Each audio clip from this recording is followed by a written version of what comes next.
अस्सलाम वालेकुम, आप देख रहे हैं दुनिया न्यूज़ और मैं हूं माहम अब्बास। और मैं हूं सानिया चौधरी। बुलेटिन में सबसे पहले आपको बताएं कि पाकिस्तान अमन फौजियों की पेशा वराना महारत का भारतीय फोर्स कमांडर की जानिब से एतराफ़। ISPR के मुताबिक पाकिस्तानी अमन दस्ते जनूबी सूडान में अमन और सलामती के लिए फ़राइज़ सर अंजाम दे रहे हैं। सलामती कौंसिल की जानिब से तफवीज़ करदा मैंडेट के मुताबिक अमन दस्ते फ़राइज़ सर अंजाम देते हैं। ब्लू हेलमेट में पाकिस्तानी अमन दस्ते ने सिविल आबादी के तहफ़्फ़ुज़ के लिए मुश्किल टास्क मुकम्मल किए। सिविल आबादी का तहफ़्फ़ुज़ अमन मिशन में हमेशा पाकिस्तानी अमन दस्तों की अव्वलीन तरजीह रही है। पाकिस्तानी अमन दस्ते सैलाब से मुतासरा इलाकों में 2.5 लाख बेघर अफराद की खिदमत में मसरूफ़ हैं। लेफ्टिनेंट जनरल एस मोहन का army chief general Asim Munir को ख़त में पेशा वराना खिदमात का एतराफ़ भी किया गया। ख़त में भारतीय आर्मी ऑफिसर ने पाकिस्तानी अमन फौजियों की पेशा वराना महारत, लगन और गैर मुतज़लज़ल अज़्म को भी सराहा, जबकि भारतीय जनरल ऑफिसर ने ब्रिगेडियर शफकत इकबाल के बतौर सेक्टर कमांडर और लेफ्टिनेंट कर्नल शहबाज असलम के बतौर कमांडिंग ऑफिसर के किरदार को खुसूसी तौर पर सराहा।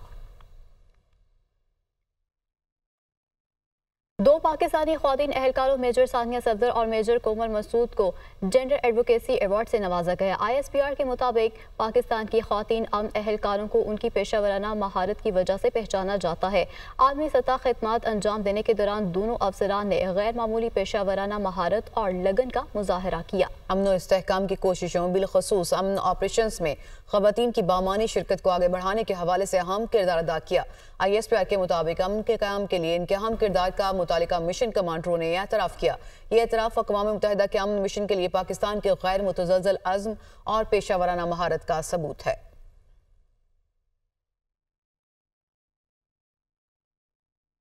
चकलाला गैरिजन में एहसासात देने की तकरीब का इनेकाद किया गया। ISPR की जानिब से बताया गया कि स्ट्रेटेजिक प्लान्स डिवीजन के 35 साइंसदानों को एहसासात से नवाजा गया।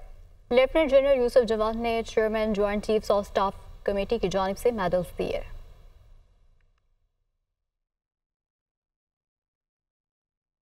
हुकूमत ने मुकदमात मुकर्रर करने के हवाले से चीफ जस्टिस का इख्तियार बढ़ाने के लिए ऑर्डिनेंस लाने का फैसला कर लिया। प्रैक्टिस एंड प्रोसीजर तरमीमी ऑर्डिनेंस तैयार करके काबीना को भिजवा दिया गया। इस्लामाबाद से ये रिपोर्ट देखिए।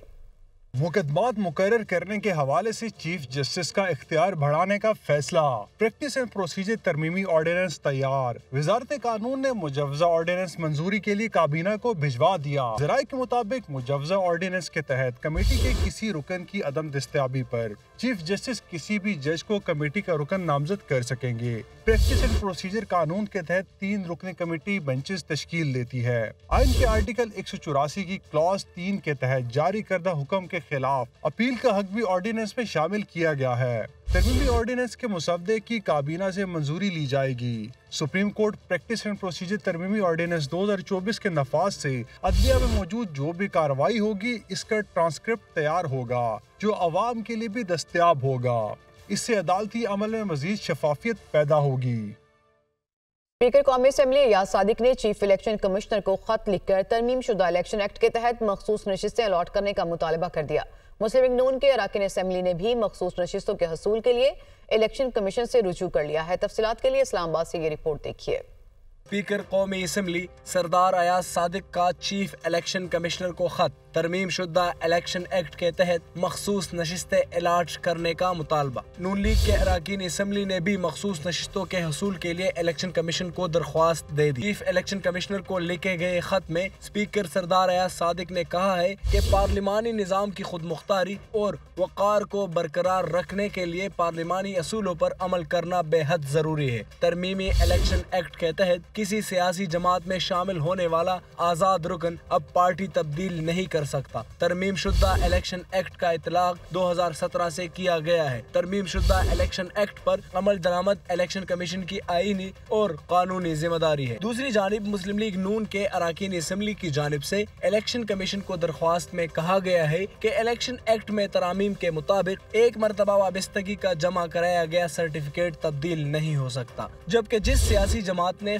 فہرست نہیں دی وہ مخصوص نشستوں کا اہل نہیں۔ درخواست میں استدعا کی گئی ہے کہ جن امیدواروں نے انتخابات میں پارٹی وابستگی سرٹیفکیٹ جمع نہیں کرایا انہیں آزاد ڈکلیئر کیا جائے اور قرار دیا جائے کہ جن آزاد ارکان نے کسی سیاسی جماعت میں شمولیت اختیار کی وہ دوبارہ پارٹی تبدیل نہیں کر سکتے۔ یاد رہے کہ 12 جولائی کو چیف جسٹس آف پاکستان قاضی فائز عیسیٰ کی سربراہی میں 13 رکنی فل بینچ نے پشاور ہائی کورٹ اور الیکشن کمیشن کا فیصلہ کالعدم قرار دیتے ہوئے پاکستان تحریک انصاف کو مخصوص نشستوں کا حقدار قرار دیا تھا۔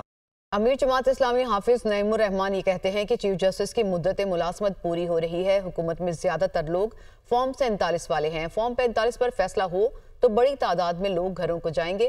جو جیت کر نہیں آئے وہ آئین میں تبدیلی کی کوشش کر رہے ہیں۔ یہ پاکستان کے آئین کا مسئلہ ہے۔ تمام جماعتیں آئین پر چلیں گی تو سب کی بچت ہے۔ اگر آئین پر نہیں چلیں گی تو بعد میں نتیجہ بھی یہی لوگ بھگتیں گے۔ جماعت اسلامی آئینی ترامیم کو کسی صورت قبول نہیں کرے گی۔ انہوں نے مزید کیا کہا آپ کو دکھاتے ہیں۔ چیف جسٹس جو ہے وہ ان کی مدت ملازمت بھی پوری ہو رہی ہے، ٹینیور پورا ہو رہا ہے اور اس کے بعد ایک نئے چیف جسٹس کو آنا ہے۔ اس موقع پر اتنی جلد بازی کر کے اور جن ہتھ کنڈوں کے ساتھ یہ کام کرنے کی کوشش کی جا رہی ہے اس سے واضح طور پر حکومت کی انٹینشن سمجھ میں آتی ہیں۔ اکثریت جو حکومتی پارٹیوں کی ہے وہ فارم 47 پر آئی ہوئی ہے اور فارم 45 وہ چیز ہے جو ایک بیسک لیگل ڈاکومنٹ ہے کہ جس کی بنیاد پر اگر کوئی جوڈیشل کمیشن بن جائے اور فیصلہ ہو جائے تو اس کے نتیجے میں اس میں سے تو بڑی تعداد میں لوگ فارغ ہو جائیں گے۔ 26واں آئینی ترمیمی بل جو حکومت لانا چاہتی ہے یا پاس کروانے کے لیے کوششیں کر رہی ہے، جماعت اسلامی اس پورے عمل کو کسی صورت میں بھی قبول نہیں کرتی۔ پاکستان کے آئین کے اندر یہ تبدیلی لانا چاہتے ہیں تو یہ بل ترمیم کا نہیں ہے، تدفین کا ہے۔ مولانا فضل الرحمان صاحب کا مشکور ہوں، ان کا شکریہ ادا کرنا چاہتا ہوں کہ انہوں نے اس کے اندر رکاوٹ کم سے کم یہ کہا کہ بھئی بل دکھاؤ اور اس کے بعد ہماری ان کے ساتھ مشاورت چل رہی ہے